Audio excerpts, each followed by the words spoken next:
Hello and welcome to a layout tour of the Moffat Modeler's N-scale layout here at the Forney Museum in Colorado. To start the layout tour, we'll start downtown in Union Station here. This area has been modeled circa turn of the century, including the Mizpah Arch, famous for Union Station, that lasted until the mid-30s. You'll note some of the tram lines and trolley lines that are present here, as well as the elevated roadways that used to pass through the area. Much of the scene is very different now in the modern era, but we decided to model circa the 20s, 30s era of Denver. As you can see in the background, Amtrak is pulling out of Union Station. Not quite prototypical, given the era that we've set it in, but still, like the rest of the layout, we have many eras and welcome any trains moving, as long as they have some sort of relevance to the Moffat line and the Denver area, Colorado area as a whole. As we move beyond from Union Station, as the real train would, we'll move towards the North Yard section of the layout. This is a real prototypical yard, former Rio Grande, now Union Pacific, just north of I-25 or north of I-70 and west of I-25 in the Denver, Colorado area, kind of northwest suburbs area. You'll note here that we have it modeled in a unique fashion with a DC line for each of these pink ballasted tracks, the main line in the light gray, a mainline siding in the medium gray, and then all of the true yard tracks are ballasted in traditional Rio Grande black or dark carbon gray. We have many tracks for sorting and classification, as well as engine fuel racks and then power storage as well. One may note that this building here is an accurate model of the yard office that's in place at the actual North Yard by about anybody if you go to the 84th Street overlook. From here, we'll note that there's track on the front of the layout here on the near side. This is our model of the Beltline, major industrial lead for the Denver area that went north of the downtown area and served many different industries along that line, including a coal-fired power plant as well as plenty of other items. For our layout, it's heavily modeled for prototypical switching operations and more of a switching puzzle, allowing for fun operations if you're not running around the whole layout. Moving west from North Yard, we'll run into what we call Commerce City Grain, although this is more Pecos grain. At the end of North Yard, this is where the yard ends and the line really forms into two avenues. From here, we'll either go west up the Moffat subdivision, or in present day, the BNSF has a line that will diverge towards Golden. Here we can see the model of Arvada, Colorado. Definitely an older throwback of Arvada. Modern day Arvada is quite built up in a bustling suburb of Denver. And then we can see here the tracks in the top part of the screen here. Those divert and go to Golden, Colorado, what we call the Golden Sub on the layout. Serve a handful of industries as well as some other switching and car storage opportunities. The DC line is the lower two tracks that you can see. That's a single DC loop that encompasses the lower level of the layout and allows us to operate traditional DC trains not having DCC decoders. And then we can see the main line here this is where it begins its grade upwards towards the Moffat Tunnel and the Continental Divide. Now that we've let Amtrak catch up to us as they've moved slowly through the yard, start again in Arvada and work our way up the grade. Again, noting that the tracks in the background here are the Golden Sub tracks, the main line here in the center, and then these foreground tracks are our DC loop that we have on the layout, controlled by a standard cab control setup towards the North Yard layout side of the layout. Here we can see as the train moves west of Arvada, we pass through the station of Arvada, over an iconic bridge over Indiana, a road in Colorado running north-south, one that still to this day has Rio Grande on the side paneling, although that bridge days are numbered as they widen that road and expand for more progression and suburban sprawl. As we move west, the train has started climbing. Note that we've now entered more farmland, rural area. Much of this is still pretty rural, although development is burgeoning in the area as suburban sprawl moves west. Here in the background, you can see the model of the Colorado Railroad Museum, set in golden. A quick little interlude here as we watch Amtrak go through the area. We're going to jump to a better picture of the Colorado Railroad Museum, set in golden. This from a slightly better angle so we can see the entirety of the museum, not only the roundhouse and the rolling stock there, as well as the main museum building and their library building to the side. Some of the rolling stock and whatnot stored there, as well as the parking lot. And then here we actually have a working narrow gauge loop of track that loops around the entire property. Currently, only the narrow gauge rolling stock is here as the engine is being serviced, but you can see it's quite a bit smaller given the narrow gauge to standard gauge relationship than normal standard gauge. Also, you'll note that we have a special guest in the museum today, as Thomas is making an appearance.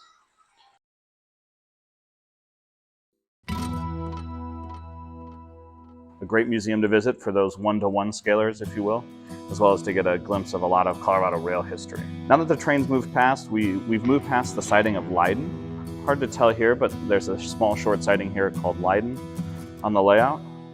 And we are heading west and still climbing as we approach the large main siding of Rocky.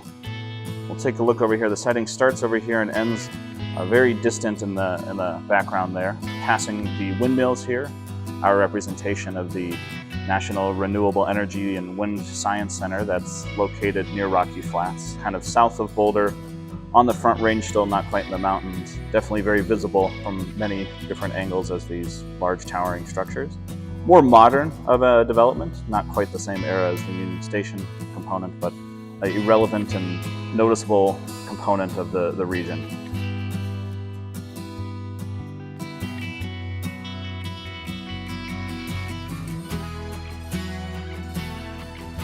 Rocky is one of our largest sidings and very commonly used for large coal trains.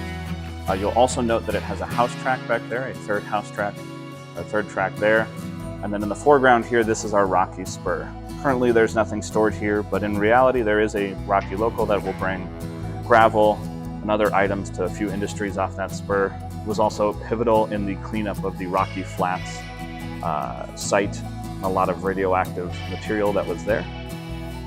You'll note here our display panel showing all the switches as well as the Big Ten curves. This is the famed Big Ten area for virtual railfan subscribers and fans. There is a webcam posted high up on the mountains overlooking this from the east side, so almost exactly opposite perspective from this. And you'll see the trains run around these giant 10-degree loops as it gains altitude. We also have modeled in the prototypical wind barrier cars that are accurate in the prototype, put in place a while ago to protect the trains from derailing given the high winds that are capable in the area.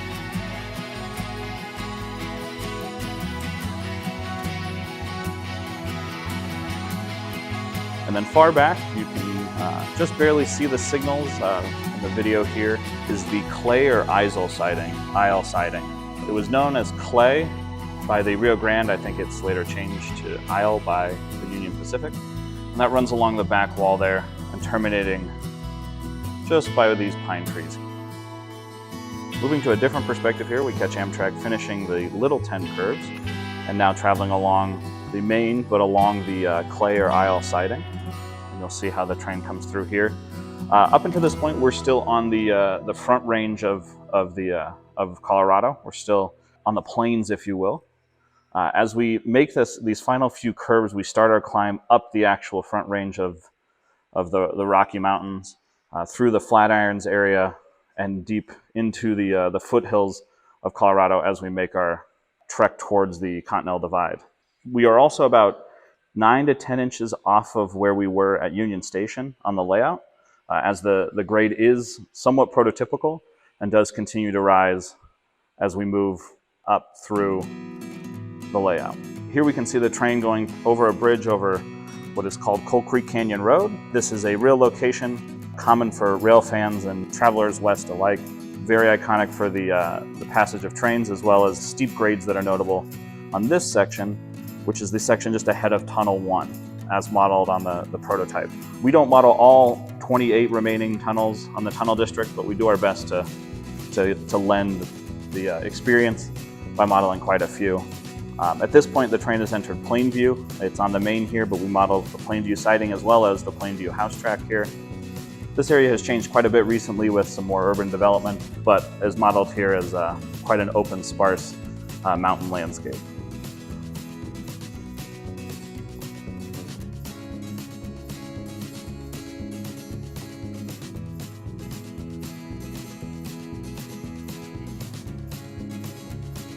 So as Amtrak here passes through the end or west side of the Plainview siding, we'll see that the house track, siding, and main all collapse into the single main track that will head up the Rocky Mountains. Here we can also see our model of Rainbow Cut, a very significant and colorful cut highlighting the geological array of rocks that you'll see throughout Colorado as the train then enters yet another tunnel, not specifically numbered on our layout, but reminiscent of all the tunnels in the tunnel district. Moving through here, you can see a facet of the layout that is currently under construction, which is the large iron and red deposits of the Flatirons here. Some reference material and again, more tunnels. As the railroad was built historically, it was easier to go through the mountain than necessarily around them, especially in some steep and rocky terrain. And that's what we've tried to capture here in its essence. Moving through here, Amtrak is now at a pretty iconic scene, often seen in our live streams, which is the giant wood trestle and forested scene with a rare Sasquatch sighting in the background.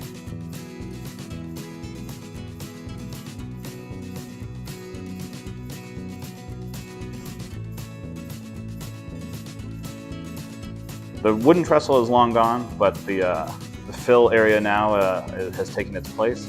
Again, the varying eras of model through the layout apparent there. Now the train has reached a decent elevation, about 13-14 inches above the main height, and has entered the crescent siding area, a large sweeping curve closer to another landmark in the foothills of Colorado, Gross Reservoir. Medium-long siding, often used for the meat of coal trains, as well as medium to long freights and passenger trains. Also another common run-by location, as you can see the sweeping curves and scenery here. Modeled here are the siding as well as the house track, which you can see in the foreground or on the near side there as the train cruises past. Here is, as the train ducks kind of in the background seen here, here's our current model of Gross Reservoir. It has gone through a couple different iterations and is slowly working towards being ready for an epoxy floor to really add the water effect. The train is now crossing switch 9 on the layout, which is the west side of Crescent siding. All switches on the layout are tortoise. On the main line of the layout are tortoise machine controlled with stationary decoders, so we can call them from our throttles. By default, we set them all to the main, and so hopefully today, without any traffic, Amtrak will be just fine.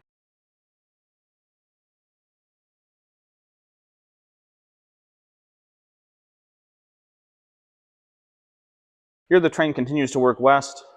You note that yet again it has passed through 2 tunnels on its way to the town of Pine Cliff and the famed Tunnel 29. You can see there a photo of the Tunnel 29 in real life as you can hike to the top of the rocks there and look down on the train.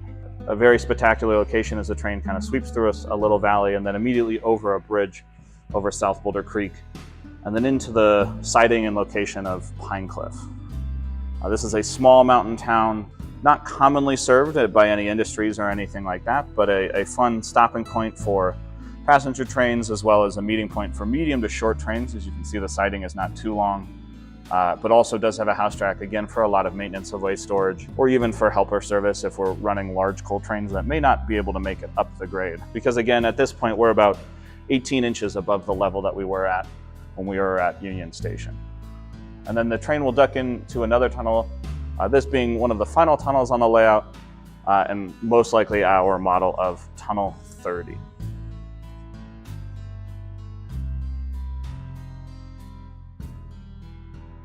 And here the train will, as it ducks through that tunnel, emerges into a different scene in the background of the layout as it passes much higher, almost 20 inches or so above where we were at Union Station. The grade is modeled somewhat prototypically, but does still add the same challenges in terms of physics and train management, especially as we run large coal trains or oil trains or even passenger trains, as they behave differently, and if you lose your brakes on a grade, you're bound to have a runaway train.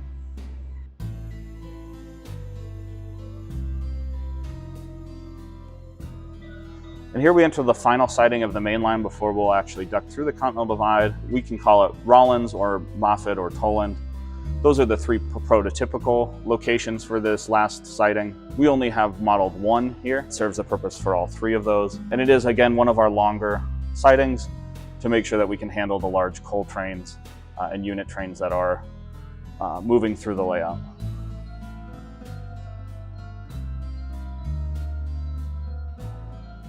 Moving through here, we'll get to our marquee scene and one that's undergone a lot of work in the past few months, and you can see even some more happening still, which is the penultimate destination of our layout and the top of the layout, which is the Moffat Tunnel. Here modeled are the main, the siding, a small house track, service track, and then the Y that is currently still located, although not commonly used on a prototype anymore. Plenty of scenery and work has gone into making this scene beautiful in fall foliage, as well as the mountains and scene behind. Very common destination for hikers and outdoor enthusiasts, as well as rail fans alike.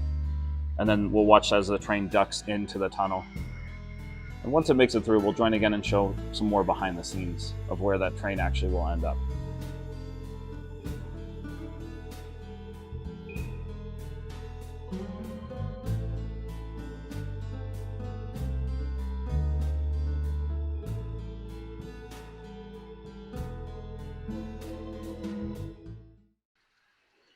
So after the train has gone through the Moffat Tunnel, being that that's the highest point and end of the mainline run of our railroad, we now need to get back down to the Union Station level so that we complete the loop of the layout. It is a loop, so there's not a point-to-point component. Instead, it's one giant circle. And so to make that up, we need to come down an elevation. So you'll notice here the train is going through a helix. This helix is double tracked so that there is technically a siding within the helix, which offers some operational efficiencies as we move large trains up and down. One section to note is the train is currently passing a spur track that will go to the left and ducks to the inside part of the layout. Quick cutaway here to the siding that was mentioned as the train moves down the helix. This is the backside of the scenic wall, backside of the Moffat Tunnel scene. What we can see here is the location that we call Craig or Yampa or Steamboat, points west of the Moffat Tunnel and the divide, but storage and location of coal trains loaded or unloaded as they get filled with the coal that's mined on the western slope of Colorado. Here we can see one of the long coal trains in the red Union Pacific cars, as well as quite a few Rio Grande coal cars, and then some plotted out tracks for future enhancements to this area for both operational and prototypical accuracy.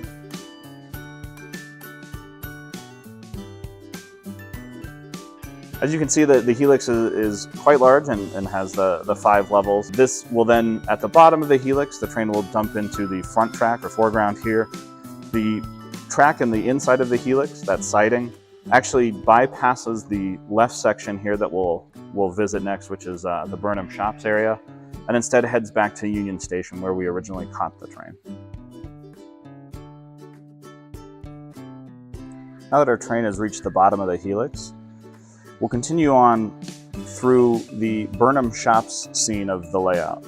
Burnham Shops, as any Rio Grande fan might understand and know, was the location of the original Denver and Rio Grande yard, as well as much of their engine service facilities, car shops, etc. The train will pass through this section, not technically on the Moffat, but relevant to the Rio Grande and modeled after the prototype with some small operational changes for space. And we'll see that we have the large roundhouse that is no longer present, but do have some of the car shop facilities and service facilities, which you can still find as you travel over this area or through this area nowadays. And this is on the south side of downtown Denver, and as you can see, modeled very much so in the steam and early dieselization era.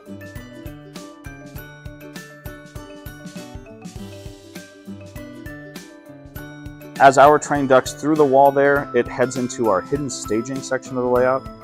which we'll go over here as the train moves through it.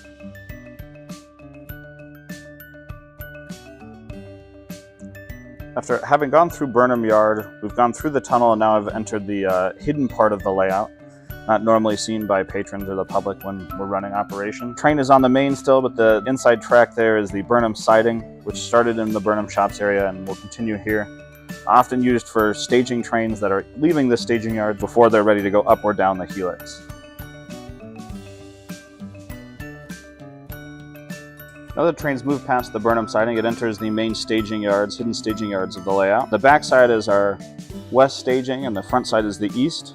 Again, because the layout's on a loop, these are two distinct yards and only connected by the main line, which will balloon around at the end and then run through the front. So there's actually two mains on either side of this ruler here that we can see. This is where we store most of our trains. You'll note Amtrak, auto trains, some unit oil trains, plenty of rolling stock, some sand trains, and then some of our longer coal trains. One of our longest coal trains here, which is on the track closest to the ruler, is almost 15 or maybe even longer feet in length, which makes those long sidings at Rocky and the Moffat imperative for any sort of operations as other trains try and move around them. You'll also notice plenty of other trains stored here, Rio Grande as well as any sort of through trains as they move around and on the layout. Here's the balloon loop that I was talking about, which is how the main loops back around and connects to the east side of staging before the train then completes the entire loop, runs down one last siding, across our swing bridge, and then back into Union Station. Keeping the layout on a loop means that there's no issues with reversing, whether it's a passenger train or some of these large freight trains. It also allows for semi-continuous running, assuming that we close the swing gate, which we'll talk about in a second, and allows it so that we can work on the layout while also having some trains moving.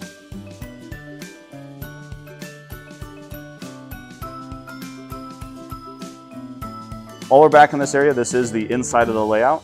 So you'll note the backing of the scenery boards here. To the right here would be the Big Ten curves and plain view, with Crescent here on the left-hand side. A workbench here batching out trees has been built. This is the main workstation to build all of our pine trees as well as other deciduous trees. Very important in a mountain railroad to have a lot of pine trees. To this date, I think there's around 6,000 pine trees that have been built or placed on the layout. Plenty more still needed.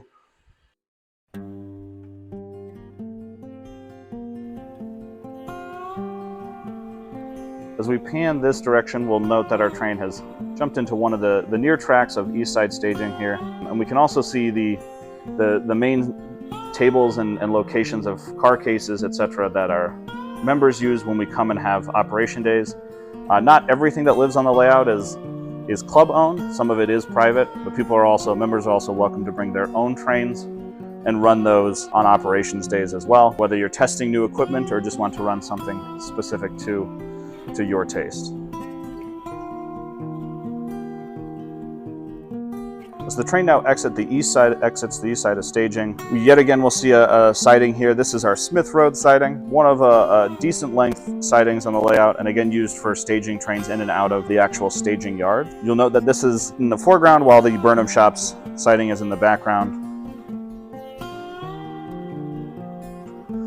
Also, what to note here is a crossover. Even though the layout is a continuous loop, this crossover was deemed necessary so that we could reverse long passenger trains, so you're not always traveling westbound or traveling eastbound. So while manually controlled with polarity and switches, is a useful tool for those with long trains or directional steam or passenger trains that can't use the Y, either in North Yard or at the tunnel. One thing to note here is also the two sets of computers. The set of computers here on the right is where we host our live streams and a lot of the information that goes through those. And the computer here on the left is our dispatcher's desk, as well as our programming track and location for our JMRI and CAT systems. When we're operating, we'll have a dispatcher sit here with a map of the layout, and they can fully control all switches and signals on the layout and direct trains as appropriate. You'll also notice that Burnham Shops is in the background. The scenic dividers here have been removed just for ease of access as we continue to scenic and improve the Burnham Shops scene.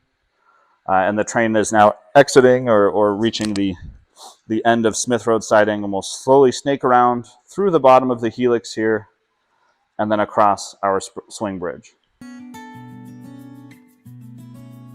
Being that the layout is in fact a loop, and we've made it back down to the level of Union Station, we need to get back to that location through our access bridge. We have an access hallway here to get to the internals of the layout so that we can get access storage, dispatching, etc. Now our train is going across that bridge. Built on door hinges with some momentary switches to make sure that we cut off track power in case the gate is open and trains are getting close. It takes quite a bit of maintenance to make sure that that bridge stays lined up, especially in N scale. But as we can see here, Amtrak has made it through fine. It's on one last set of S curves before it'll again enter Union Station under one of the road viaducts across what is Cherry Creek and then into the main station area of Union Station. This is the backside of the same area that we started in, but as you can see, again, modeled very turn of the century, lots of elevated roadways, steam and early passenger equipment, as well as storage for some of our special trains, including our big boy excursion set that we have here in the foreground. That concludes the bulk of the layout tour, giving us a glimpse of the entirety of the layout as a train passes through all of it. Definitely comment or let us know if you have any questions about specific areas or want more in-depth knowledge about how we control trains, our dispatching system, or anything of that nature. Otherwise, thanks for riding along, and hopefully this lends some familiarity to the locations that you see on the monthly run-by and even blooper reels.